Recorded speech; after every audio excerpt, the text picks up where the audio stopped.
Bismillahirrahmanirrahim. Assalamualaikum warahmatullahi wabarakatuh. Alhamdulillah. Alhamdulillahilladzi arsala rasulahu bil huda wa dinil haq yudhhirahu ala dini kullih wa kafa billahi syahida. Allahumma shalli ala Muhammad wa ala ali Muhammad. Amma ba'du. Anak-anakku, siswa-siswi Nur Hikmah yang Ustadz banggakan. Semoga kalian semua dalam keadaan sehat, dalam keadaan baik, dan tentunya dalam limpahan rahmat dari Allah Subhanahu wa taala. Anak-anakku yang Ustadz banggakan, pada siang hari ini kita akan cari tahu tentang adab-adab belajar online. Emang ada adab belajar online itu? Ya, jawabannya ada. Ada anak-anakku. Belajar online ataupun offline itu ada adabnya. Adab ini sangat penting, nak. Adab ini menentukan apakah nanti ilmu kita bermanfaat atau tidak. Ilmu kita berguna atau tidak. Oleh karenanya, pada kesempatan siang hari ini Ustadz ingin menyampaikan adab dalam belajar online. Nah, anak-anakku, ada tiga adab yang minimal harus kita lakukan ketika kita dalam belajar online.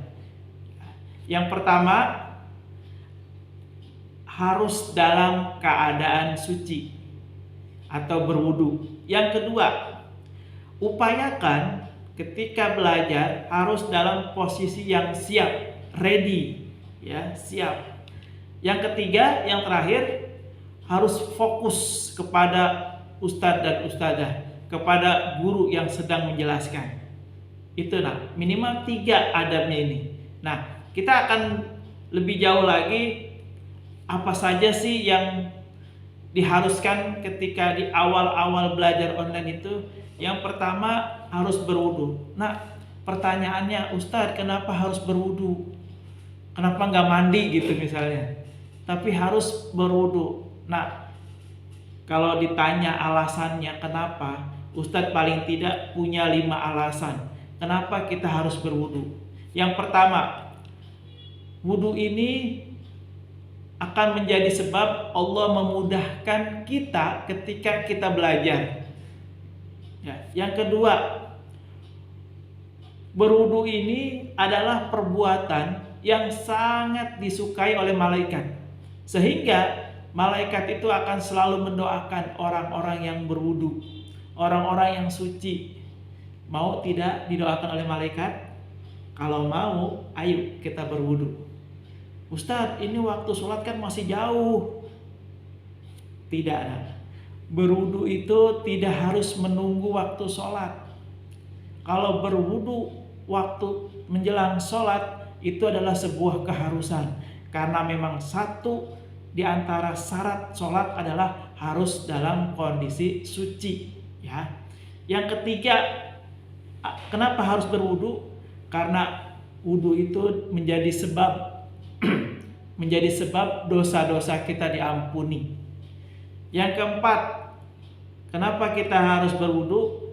Karena berwudu dapat menyebabkan kesalahan-kesalahan kita yang kita lakukan setiap hari, setiap saat, Allah akan maafkan. Baik kesalahan yang kecil, kesalahan yang besar, kesalahan yang disengaja, kesalahan yang tidak disengaja, dan kesalahan lahir dan batin.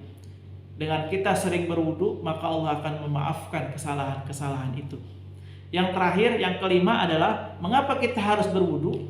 Karena kalau kita dalam kondisi suci setelah berwudu, maka kalau kita meninggal, kita digolongkan orang-orang yang husnul khatimah, orang-orang yang matinya, meninggalnya baik, yang insya Allah dalam kategori syahid, ya.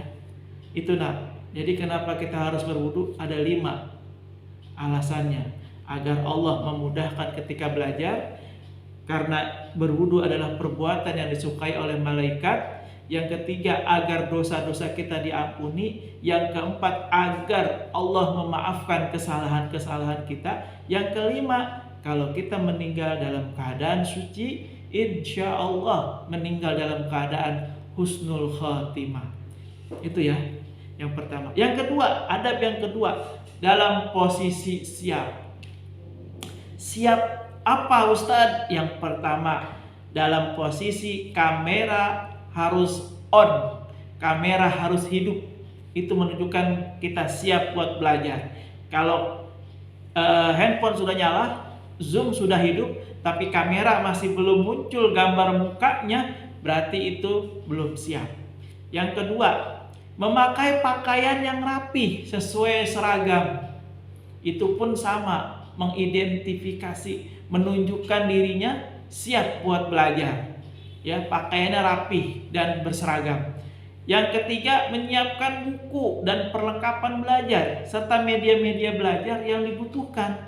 Siapin sebelum mulai. Itu adalah sikap yang menunjukkan dia juga siap untuk belajar. Ya, jangan sampai udah mulai, ustadznya sudah mulai, ustadz, bukunya belum ada, aku ambil dulu ya ustadz. Ustadzah, ininya belum ada. Nah, itu nggak boleh seperti itu, nak. Siapkan buku tulisnya, alat tulisnya, media-medianya yang dibutuhkan saat itu, siapkan semuanya. Jadi apa? Ketika sudah mulai, tidak ada lagi alasan buat kesana, kesini, ngambil ini, ngambil itu, nggak ada lagi. Ya, harus siap. Yang selanjutnya, harus tepat waktu. Ingat, nak, siap itu ditunjukkan salah satunya adalah siap hadir tepat waktu. Jangan terlambat. Jangan terlambat. Kecuali ada uzur yang lain. Itu beda lagi. Tapi kalau bisa diusahakan tepat waktu, nah, hebat itu. Yang selanjutnya, yang terakhir, yang menunjukkan sikap siap ketika belajar adalah makan dan minum sebelum atau sesudah pembelajaran. Jangan sampai ustadzah lagi menjelaskan, anak-anak izin, ustadzah maaf, aku mau minum dulu. Ustadzah maaf, aku mau makan dulu ya. Nggak seperti itu, nggak boleh namanya. Ustadz kalau BAK boleh nggak? Nah, kalau BAK beda lagi, nak. Silahkan, kalau BAK diperbolehkan. Atau ke kamar mandi, silahkan. Itu beda lagi kasusnya, itu namanya syar'i. Tapi kalau makan dan minum ketika pembelajaran, usahakan, nak, jangan sampai terpotong kegiatan belajar gara-gara kita mau makan ataupun minum. Itu ya. Jadi tidak boleh makan dan minum saat pembelajaran. Nah, yang terakhir, adab yang terakhir adalah fokus. Fokus kepada apa? Fokus kepada ustadzah yang sedang memulai pembelajaran. Apa tahapannya? Apa yang harus disiapkan? Yang pertama, anak-anak harus memunculkan rasa hormat, rasa memuliakan guru. Munculkan rasa itu, nah. Karena dengan kita memuliakan guru, menghormati guru, itu akan memudahkan pemahaman kita memahami apa yang ustadzah sampaikan. Yang kedua, yang perlu diperhatikan juga dengan fokus ini adalah meminta izin ketika bertanya dan memberi tanggapan atau keperluan lain. Izin, nah, bilang. Jangan main matikan kamera terus habis itu pergi. Jangan, ya. Usahakan izin. Ustadzah, aku mau bertanya boleh Ustadzah, aku mau bertanya. Jadi izin dulu. Ya. Jadi jangan main langsung nyalakan mikrofonnya. Ustadz, ini maksudnya apa? Ustadzah, ini maksudnya apa? Nah, bukan nggak boleh bertanya, tapi izin. Ya, insya Allah Ustadz yakin, ustadzah kalau ada yang bertanya pasti dijawab.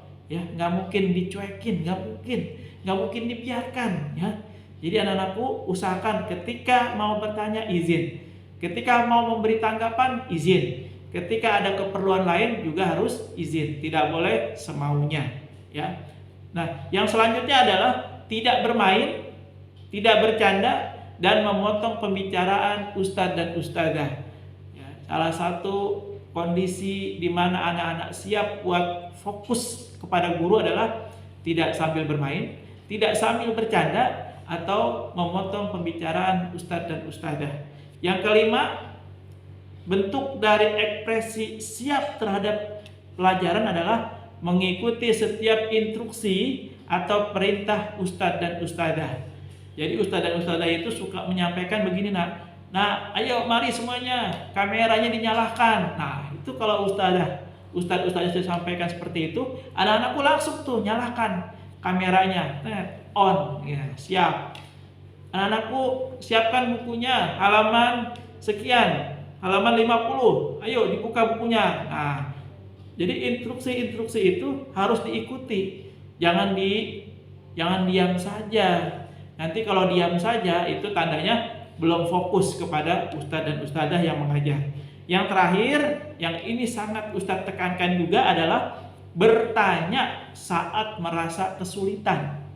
Jangan diam saja. Kalau nggak paham, kurang mengerti, ada yang nggak jelas, tanya sama ustadz dan ustadzah. Tanyain. Ya ustadz yakin ustadz dan ustadzah kalian itu pasti akan menjawab. Akan mengulang materi yang mana yang tidak paham, yang mana yang kurang jelas.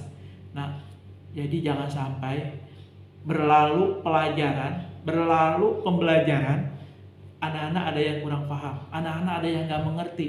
Jangan sampai, jangan sampai. Karena apa? Kalau hari itu anak-anak nggak ngerti, nggak paham, tapi diam saja, kemudian besok ketemu lagi dengan materi yang baru misalnya, anak-anak masih belum mau bertanya, akhirnya akan apa? Akan menumpuk kesulitan itu. Ya, yang tadinya nggak bisa cuma satu, karena masuk materi baru nggak paham lagi, jadi dua yang tidak paham, dan seterusnya. Makanya Ustadz menyarankan dan mengingatkan anak-anakku, kalau ada yang kurang jelas, kurang paham, tidak jelas, apapun itu kesulitan kalian, sampaikan ke ustadz ustadzahnya, baik yang mengajar ataupun ke wali kelas kalian.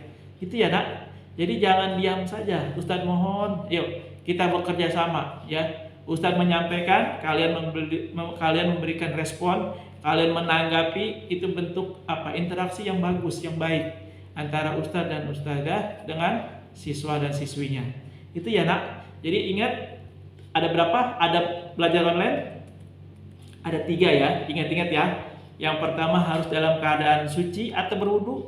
Yang kedua upayakan dalam posisi siap. Yang ketiga harus fokus kepada ustadz dan ustadzah yang sedang mengajar. Itu saja ya. Baik, sampai ketemu lagi di video selanjutnya. Billahi taufiq wal hidayah. Assalamualaikum warahmatullahi wabarakatuh.